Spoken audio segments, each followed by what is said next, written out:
Before getting started, a quick warning that this video will contain spoilers up to the end of episode 6. The episode starts on a college campus in the dead of night. A trio of drunk college girls get snuck up on by Doug Cheston, a typical drunk frat guy with lots of inheritance money to boast about.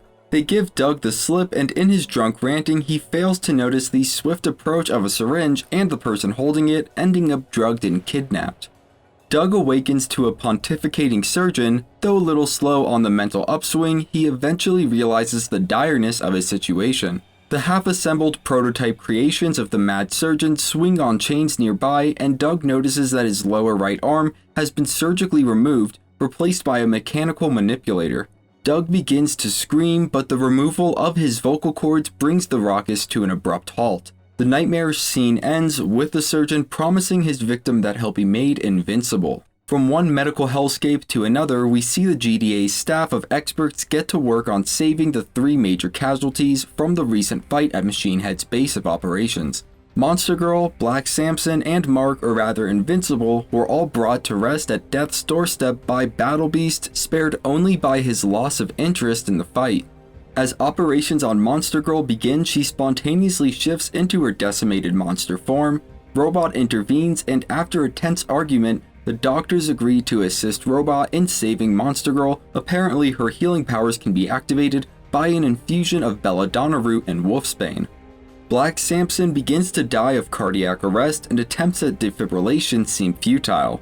Then, on the 5th attempt to jumpstart his heart, a sudden burst of pulsating blue energy radiates out from his chest. To the operator's continued bewilderment, Samson's heart begins to beat again at a strong and regular pace that would suggest he wasn't a step away from flatlining moments before. The blow that Battle Beast delivered to Mark's abdomen left a hole the size of a boxing glove where his stomach should have been. Both of Mark's parents arrive to watch the life-saving operation. Debbie is inconsolable, and Omni-man seems unsure. Mark awakens to a concerned mom and a father acting as if he was sure he'd pull through.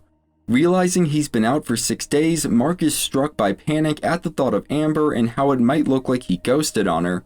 Eve reassures him that she's got his back. Amber, along with anyone else who might ask, are being given a cover story that Mark was hit by a bus. We also learn that both Monster Girl and Black Samson are alive but still unconscious. Mark feels guilty about their condition. Omni-man speaks with Cecil about Damien Darkblood. Cecil has Omni-man convinced that Darkblood is being questioned for his potential murder of the Guardians of the Globe. Cecil engages in doublespeak, telling Omni-man that he would really like to know why Darkblood would do it. Cecil goes on to say, "I thought I knew him." In reality, Cecil knows that it was Omni-man that murdered the Guardians and not Darkblood, but he doesn't know why, and Cecil is smart enough not to call out Omni-man on his bluff before he's got his own hand figured out. Cecil parts with some important words for Omni-man, commenting on how Mark disobeyed his own father to do what he thought was right, and that he finds it reassuring. This little bit of foreshadowing has Omni-man tightening his knuckles in anger. Amber is mad at Mark again, but his apparent run-in with a bus gets him another chance. Mark's best friend, William, lectures him on the importance of looking both ways before crossing the street. We learn that William is heading to Upstate U for a tour with a guy named Rick. Mark asks if he and Amber can tag along for the tour, and William hesitantly agrees. Mark is packing for the trip when Eve drops in. She tells Mark that she's quitting the hero gig, and that she's canceling her plans for college too. Apparently, the night that Eve spent volunteering with Amber sparked a new ambition for her to help the world in a way that doesn't involve combat. With her power to manipulate matter on the atomic level, she wants to stop natural disasters and provide food for the hungry, among other acts of global betterment. To her surprise, Mark supports the decision, reflecting on his own guilt for causing the fight that landed Monster Girl and Black Samson in the emergency room. He too wants a fresh start, and it's why he decided to go to the university tour with Amber. Mark, Amber, and William all head for Upstate U, and Debbie makes up an excuse to her husband about picking up dry cleaning and something for dinner, leaving him at home to work on a book for his editor. Omni-man inspects the bag where he's been keeping his suit from when he murdered the Guardians, only to find that it's been replaced with a decoy. Later that day, our trio of friends arrive at Upstate U to a warm welcome from Rick, and William is looking forward to the weekend that lays ahead.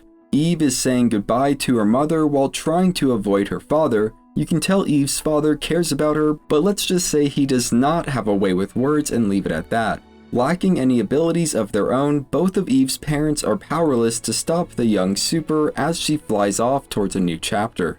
The university tour with Rick is off to a good start, however at a biology class sit-in, a new character makes his presence known. D.A. Sinclair, a supposed genius, mocks the professor for his views on human mortality.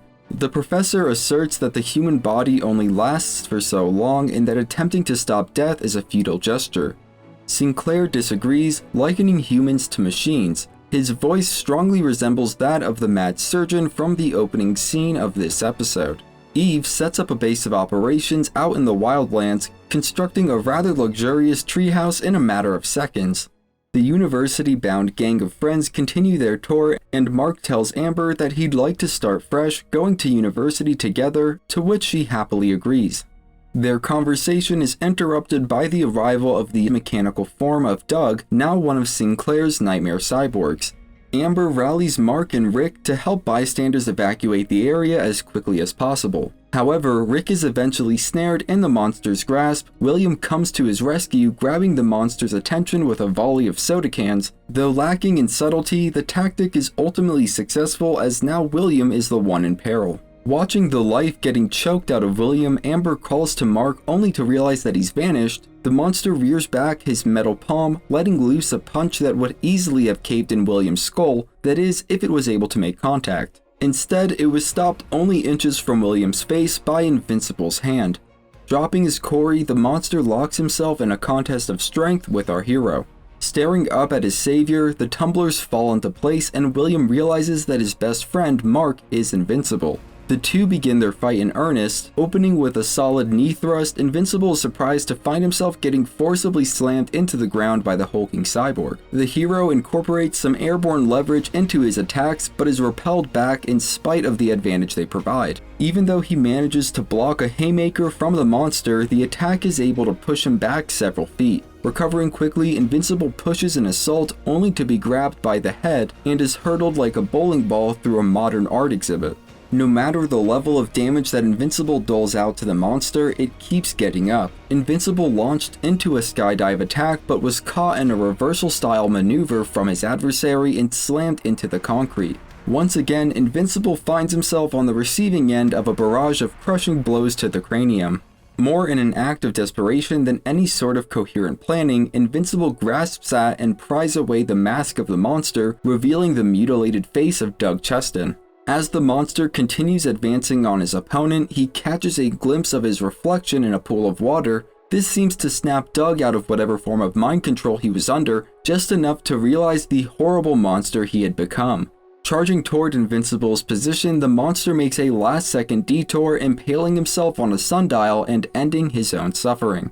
Rushing over to William, Invincible has a brief exchange of words, urging the frantic friend not to divulge his secret identity to anyone else before flying off. Rick expresses his gratitude to William for saving his life, and Mark arrives moments later to receive whatever the exact opposite of gratitude is from Amber. From her point of view, it appears that Mark ran away like a coward just when he was needed most. Sinclair arrives on the scene to salvage some of his tech, and he sets his sights on Rick as his next experimental subject. We cut to Eve scrolling through news feeds, searching for people in need. Meanwhile, a near-collapsed robot walks into the medbay where Monster Girl is recovering. We find out that as soon as she was injured, Robot dispatched a clone to the Arctic to obtain a cerulean cosmos, a well-guarded flower that contains a unique molecule, one that will significantly increase the chances of Monster Girl's survival. Black Samson has finally awoken from his beating-induced hibernation, remarking at Robot and his capacity to care for Monster Girl. We finally see what Debbie was really up to. She brought Omni-man's rundown suit to Art the tailor for analysis. Art found several pieces of evidence, all of which point to an inescapable conclusion. Omni-man fought directly with the Guardians of the Globe, and it was he who struck first. Debbie tells Art not to tell anyone, not even Cecil, to which Art admits that he's too scared to tell anyone. At the same time, Omni-man is just outside the tailor shop, taking in the sight of Debbie's parked car. Back at Rick's apartment, Amber is still extremely put out. Rick leaves to get some food and Amber goes to take a shower, leaving William and Mark to talk about the recent revelation. William is both super excited that Mark is invincible and also pretty peeved that he was never told. Eve begins her world-changing work, extinguishing a forest fire, halting a landslide, and ameliorating drought. Robot visits the Mahler twins, complimenting them on their satisfactory progress. It appears the clone they are growing for Robot is coming along nicely. The twins are looking for a guarantee or advanced form of payment from Robot, however, he has nothing to offer them but his word. After Robot leaves, the twins hint at a scheme to ensure that Robot will hold up his end of the bargain. William continues to heckle Mark about his superhero status and even gets Mark to take him flying. Amber gets invited to a frat party by a seemingly nice guy named Kyle, to which she accepts. William is video chatting with Rick when Rick's side of the call suddenly cuts out, as if someone just snatched him off the streets. Trying to get Mark's attention, William explains what happened. However, Mark is too worried about Amber's heading off to a frat party and chooses to go after her rather than help William find Rick. Black Samson discusses his miraculous recovery with Robot, claiming that he feels better than ever, almost as he did before he lost his powers. Robot urges Samson to return to the Guardians HQ, while he stays with Monster Girl to ensure she recovers. She awakens moments later to the overly concerned Robot. Art closes up shop for the night and is surprised by the arrival of Omni-man bearing beers. Mark looks for Amber, following her to the party. Meanwhile, William looks for Rick, following a trail of metaphorical breadcrumbs down into the sewers. Omni-man and Art exchange words and laughs as they enjoy some beers on a rooftop. It's pretty clear that Art is nervous, wincing at the slightest movements from Omni-man. The two men engage in doublespeak, in which Omni-man gets across the not-so-subtle message of "don't tell anyone about what I did or you're next." Mark finds Amber chatting up Kyle at the frat party. He apparently already has a girlfriend, so the conversation is innocent enough. However, Mark doesn't know that. A phone call from William pulls Mark out of his semi-stalker moment, and although he's annoyed by the interruption, he manages to notice one of the mechanical monsters snatch up William just before the call cuts out, spurring him into action. We see William being strapped into a chair as Sinclair explains his diabolical plans. Zooming around campus, Mark, now invincible, scans the area for any sign of William. He remembers the hole in the ground that the first monster emerged from and plunges in. Flying through the sewers at high speeds, Invincible quickly intercepts one of the monsters that abducted William. As it turns out, Sinclair has managed to construct 3 of his mechanical monsters since Doug, and 2 are able to get the jump on Invincible, dragging him into the murky depths. Invincible is momentarily able to shove them back, but they redouble their attacks and punch him through a wall and into Sinclair's makeshift laboratory, where he discovers Sinclair standing beside a restrained William. Invincible had a tough time against one mechanical monster, and so he hardly stands a chance in his fight with 3 of the creations. However, Invincible does manage to remove the mask from one of the cyborgs, revealing the face of Rick. William tries to break through to him, but Sinclair explains that he's removed the parts of Rick's brain needed for emotional sentiments. Cyborg Rick restrains Invincible as the other 2 monsters begin to wail on him. Throwing all his cards on the table, William reveals way too much information about when Rick and him met at the boathouse the previous summer. This offends Sinclair's sensibilities, and he begins to operate on William. Seeing William get sliced into jars Rick from his mind control. Emotional brain chunks be damned. Sinclair is shocked into inaction as Rick overrides the mind control unit, pulling it out from the back of his heavily modified skull. Now back in full control, Cyborg Rick assists Mark in subduing the 2 remaining brutes, removing the mind control units from each.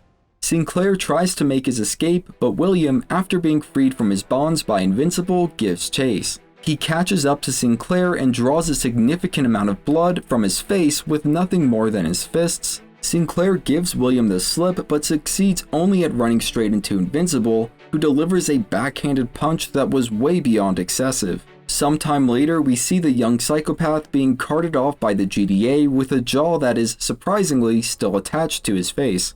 Cecil both understands and pardons Mark for his use of excessive force. Cecil remarks at the power of Sinclair's creations and how they were able to give Invincible a run for his money. It might be safe to speculate that he sees some potential in this tech to help defeat Omni-man. The head of the GDA then promises Mark that they will do whatever they can to help reverse the transformation that Sinclair forced onto his victims. A devastated William and guilty Mark head back to Rick's apartment. Mark finds Amber asleep in Rick's room, alone, and we see that she's faking it, having her own troubles to worry about. Eve returns to her treehouse after a day of world betterment, collapsing to her bed in an exhausted and satisfied heap. Nolan returns home to face his wife. She's working on what must be her 5th glass of liquid courage, not even sparing a moment of hesitation before asking her husband why he murdered the Guardians. He tries to play it off as her being drunk, and after he catches the wine bottle that she throws at him in reply, Debbie walks straight up to him, looks him dead in the eyes, and says, "Fuck you, Nolan," then walks upstairs to her room without another word. Nolan maintains his composure as he watches her go. That air of calmness quickly dissipates as he crushes the wine bottle still clasped in his hands, then punches a hole in the wall. He takes a seat contemplating what he's going to do next. We get a post-credit scene of Steve's stepson Matt and a friend trying to dig up the Immortal from his resting place. They are testing the online rumor that drinking from the Immortal's skull will grant his powers. Their ridiculous plans are dashed by the arrival of the Mahler twins, who have come to put the previously schemed insurance plan into action, and that is the end of this episode. I was pretty ambivalent about this episode. Some parts I really liked, such as the opening surgery scenes, the fights with Sinclair's creations, Mahler twin parts, and Debbie's confrontation with Omni-Man. However, other parts, like the continued subplot with Mark disappointing Amber, which I'm quickly getting tired of, and some of the music sequences, felt like unnecessary filler that I could have done without. The good parts were very good though, and largely outweighed the negatives, so I'm gonna give this episode an 8 out of 10 on the whole. It's just an opinion though, and overall I'm still thoroughly enjoying this series. Let me know what you thought of this episode and video in the comments below. If you want to be notified for videos on future episodes, be sure to subscribe. You're also helping me feed my cat. Her name's Marshmallow. Have a great day if you're here today, have a great Friday, and a great weekend, and as always, thanks for watching.